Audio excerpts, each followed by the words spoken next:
Hi అండి, ఎలా ఉన్నారంతా? బాగున్నారు కదా? మీరంతా బాగుండాలని కోరుకుంటున్నాను. చూడండి, ఈరోజు వీడియోలో మనం అవిసె గింజలు నువ్వుల లడ్డు ఎలా చేసుకోవాలో చూద్దాము. ముందుగా ఇవి ఒక్కోటి విడివిడిగా వేయించుకున్నానండి. ఇందులో ఏమేమి ఉన్నాయంటే నువ్వులు, అవిసె గింజలు, పల్లీలు, మెంతులు, మినువులు, మొత్తం 5 రకాలండి. ఈ 5 రకాలని ఒక్కోటి విడివిడిగా వేయించుకోవాలి.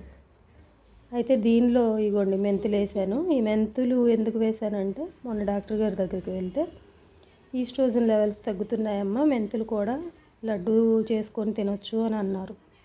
అందుకోసం అని చెప్పి అవి కూడా వేశాను. మెంతులు వేయించుకోవాలి, అవిసె గింజలు వేయించుకోవాలి, నువ్వులు వేయించుకోవాలి, అన్నీ మొత్తం వేయించుకొని ఒక గిన్నెలో పోసుకొని చక్కగా చల్లారనివ్వాలండి. అవి పూర్తిగా కంప్లీట్గా చల్లగా అయిపోయే వరకు ఉంచాలి.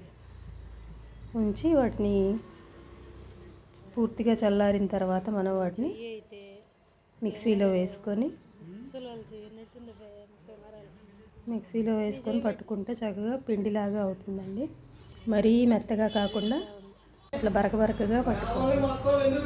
అవి పట్టుకున్న తర్వాత బెల్లాన్ని కూడా మనం మిక్సీలోనే వేసుకొని పట్టుకోవచ్చు.